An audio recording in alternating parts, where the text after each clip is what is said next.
हरिओम दर्शकों, बहुत बहुत स्वागत है आपका हमारे YouTube चैनल में और हमारे खास कार्यक्रम मासिक राशिफल में।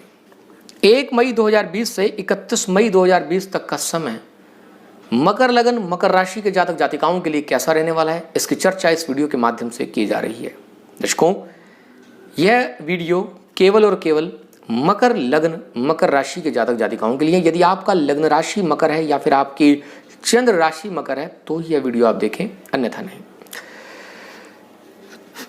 मकर लगन शनिदेव का लगन है। इस लगन के स्वामी जो हैं वह सैटर्न है, शनिदेव हैं। मेहनत, जो व्यक्ति मेहनत करेगा वह अपने जीवन का पूर्ण सुख भोग पाएगा। यह मकर लगन वालों के लिए एक मूल मंत्र है। चलिए कार्यक्रम को शुरू करते हैं और उससे पहले एक सूचना। यहाँ जो कुछ भी आपको बताया जा रहा है मात्र ग्रहों की गोचर गणना के अनुसार बताया जा रहा है। आपको सटीक भविष्यवाणी तक पहुंचने के लिए अपनी जन्म कुंडली, जो आपकी निजी जन्म कुंडली है, उसमें चल रही ग्रहों की दशाओं अंतरदशाओं का ज्ञान होना, वार्षिक कुंडली में चल रहे योगों का ज्ञान होना परम आवश्यक है। तभी आप कोई बेहतर नतीजे तक पहुंच सकते हैं, अन्यथा नहीं। दर्शकों, ग्रह गोचर में सबसे पहले बात करेंगे सूर्यदेव की। सूर्यदेव 1 से 14 मई तक मेष राशि में रहेंगे। मेष राशि 4th हाउस में आ रही है। अष्टमेश होते हुए सूर्यदेव 4th हाउस में रहेंगे। कहीं ना कहीं कोई रुकी हुई भूमि, प्रॉपर्टी, मकान, वाहन या फिर कोई पैतृक धन, पैतृक मकान, पैतृक वसीयत के माध्यम से, कोई इंश्योरेंस सेक्टर के माध्यम से कुछ इन सब चीज़ों की वृद्धि होने का योग बनेगा। जो जातक हृदय रोग से पीड़ित हैं उन्हें अपना इस समय में विशेष ध्यान रखना होगा। लापरवाही नहीं करनी है। जो आपकी दवाइयाँ चल रही हैं उन्हें आपने समय पर लेते रहना है। घर का कोई व्यक्ति फेमस हो सकता है जिसकी प्रसिद्धि का लाभ आप भी उठा सकते हैं। घर में कोई इस समय में आपके जिससे हम बूस्ट कर सकें ऐसी वस्तुएं, बड़ा घर, बड़ा टीवी, बड़ा मतलब कुछ ऐसी चीज़ें आ सकती हैं जिससे आप बूस्ट कर सकें। 14 मई से 31 मई तक का समय सूर्यदेव वृषभ राशि में रहेंगे। संतान की यहाँ पर अज्ञात चिंता सता सकती है। ज्ञान, बुद्धि, विवेक को बढ़ाने के लिए आपको परिश्रम अधिक करना पड़ सकता है। संतान के साथ ईगो की प्रॉब्लम हो सकती है। अपने रिलेशनशिप को, जो आपके संतान के साथ है, उसे अच्छा बनाए रखने के लिए ईगो बीच में से निकालनी होगी। प्रणय संबंधों में भी आपको थोड़ा सा ध्यान रखना होगा। ईगो प्रेम प्रसंग भी डिस्टर्ब कर सकती है। मंगलदेव 1 से 4 मई तक मकर राशि में रहेंगे, जिसके प्रभाव से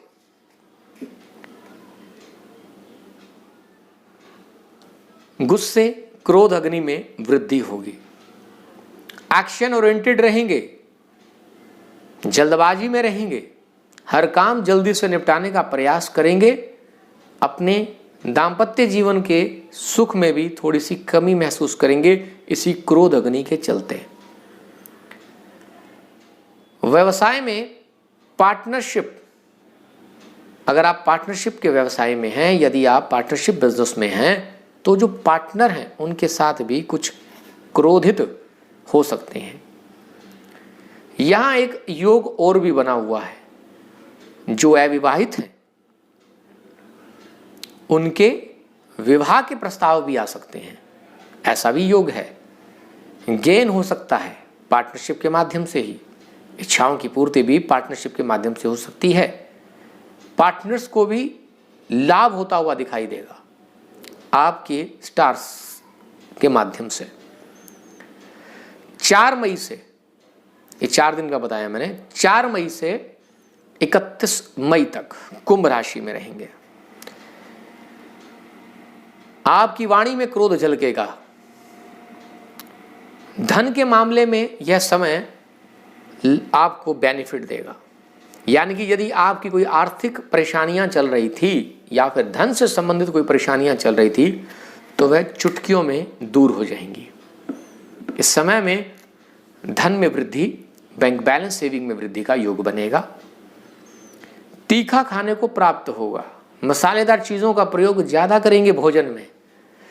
दर्शकों, आपको बीच बीच में कुछ अलग सी भविष्यवाणियाँ की जाती हैं, आप कमेंट करके जरूर बताया करें कि वाकई में क्या यह हो भी रहा है या नहीं।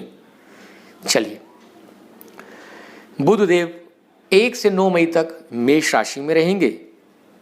भाग्य स्थान के मालिक 4th हाउस में केंद्र त्रिकोण का राजयोग बनाते हुए भूमि, प्रॉपर्टी, मकान, वाहन, जमीन जायदाद में वृद्धि करते हुए दिखाई देंगे। षष्ठेश भी हैं। कहीं ना कहीं जब इन सब चीज़ों से आप रूबरू होंगे या फिर आप भूमि, प्रॉपर्टी, मकान, वाहन, जमीन जायदाद से संबंधित लेन देन करें तो थोड़ा सतर्कता भी आपको रखनी पड़ेगी। 9 मई से 31 मई तक वृषभ राशि में रहेंगे। बुद्धि बढ़ेगी, संतान की तरक्की होगी, संतान शत्रुवत व्यवहार भी करेगी, प्रेमी प्रेमिका भी शत्रुवत व्यवहार कर सकते हैं, लेकिन कुछ ना कुछ सफलता जरूर मिलेगी। हालांकि यहाँ पर भाग्येश की स्थिति बन रही है तो लाभ की पोजीशन ज़्यादा अच्छी है, लाभ ज़्यादा है, शुभता ज़्यादा रहेगी, अशुभता थोड़ी कम होगी। लेकिन लाभ के अंदर भी मैं आपको बताना चाहूँगा, क्योंकि 16 मई तक बुधदेव अस्त रहेंगे तो जो लाभ की स्थितियाँ हैं वह मात्र 25% रहेंगी। 16 मई के बाद 70, 72, 75 तक वह जो शुभता है वह पहुँच जाएगी।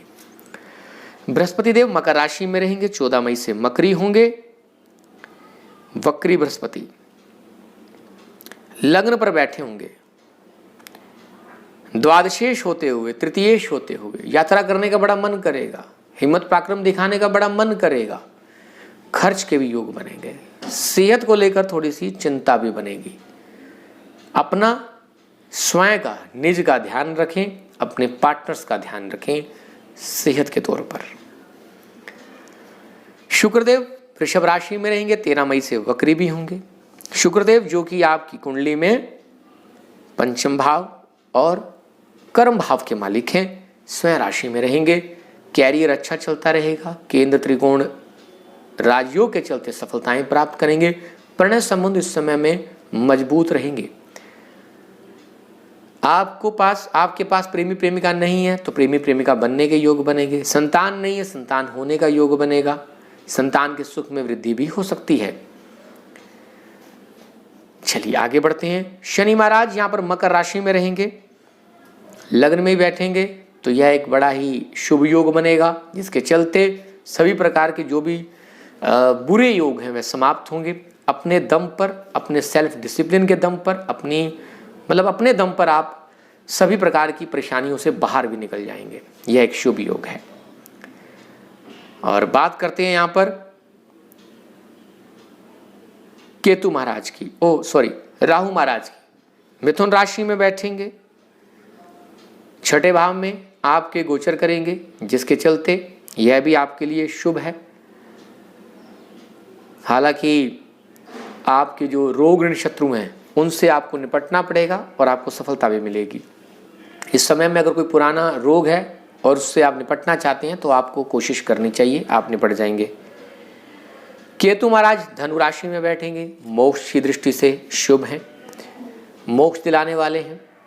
आपको शुभता देखने को मिलेगी, आपकी आध्यात्मिक और आपकी जो स्पिरिचुअल ग्रोथ है उसमें आपको सफलता मिलेगी। अब बात करते हैं कौन सी तारीखें लकी हैं इस मास की। 1, 6, 7, 27 और 28 तारीख आपके लिए लकी साबित हो सकती है। कुछ अनलकी डेट्स हैं जो आपके चंद्रबल को कमजोर रखेंगी। वह तिथियां हैं 2, 3, 10, 11, 20, 21, 29 और 30 मई पर चंद्रबल कमजोर रहेगा, जिसके चलते कोई शुभ मुहूर्त नहीं बनेगी, आपको सावधानी की आवश्यकता रहेगी। अब तिथियों के हिसाब से आपको बता देते हैं फटाफट से। 1, 27 और 28 तारीख आपके लिए शुभ साबित होगी। पार्टनर्स का गेन होगा, पार्टनर्स के साथ कॉपरेशन आपका बढ़ेगा। 2, 3, 29 और 30 तारीख को आपको थोड़ा सचेत रहना होगा। 4, 5 और 31 तारीख भाग्य को बढ़ाने वाली, 6, 7 कार्य सिद्धि दिलाने वाली, 8, 9 इनकम को बढ़ाने वाली, 10, 11 खर्च बढ़ाने वाली, 12, 13, 14 तारीख नई प्लानिंग, नई ऊर्जा के साथ काम करने वाली, 15, 16 तारीख धन में वृद्धि कराने वाली, सेविंग बढ़ाने वाली, वाणी को उत्तम करने वाली, 17, 18 और 19 तारीख पराक्रम हिम्मत को बढ़ाने वाली। 20 और 21 तारीख आपके लिए थोड़ा मध्यम रहेंगी, घर पर रहने वाली। 22, 23 और 24 तारीख संतान के सुख को बढ़ाने वाली और लक्ष्मी योग का निर्माण होगा इन तिथियों पर। 22, 23 और 24 तारीख को शुक्रदेव भी वक्री होंगे, बड़ा ही अच्छी पोजीशन निकल के आ गई है। अचानक से स्पेकुलेटिव गेन्स होने का योग बनेगा। 25, 26 तारीख रोग ऋण शत्रुओं के साथ रूबरू कराने वाली रहेंगी। अब कैसे शुभ करें इस मास को? सबसे पहला कार्य अपनी इष्ट साधना करें, माता पिता के चरण, गुरुजनों का आशीर्वाद, माता पिता के चरण रोजाना स्पर्श करें, आशीर्वाद लें, बड़े बुजुर्गों का आशीर्वाद लें। शनिदेव आपकी लग्न के स्वामी हैं, जैसा कि मैंने शुरुआत में कहा था। मेहनत करते रहें, अपनी जिम्मेवारियों को निभाएं। थोड़ा सा डिले हो जाता है आपका काम, लेकिन घबराने की आवश्यकता नहीं है, होगा जरूर, आप सिर्फ प्रयासरत रहें। रोजाना सूर्य नारायण देव को जल चढ़ाते रहें, यह आपके लिए शुभ रहेगा। और जितना हो सके अपनी जिम्मेवारियों को निभाएं। दर्शकों, फिर मिलेंगे किसी नए टॉपिक के साथ, तब तक बने रहें हमारे चैनल के साथ। हरि ओम, हरि ओम, हरि ओम।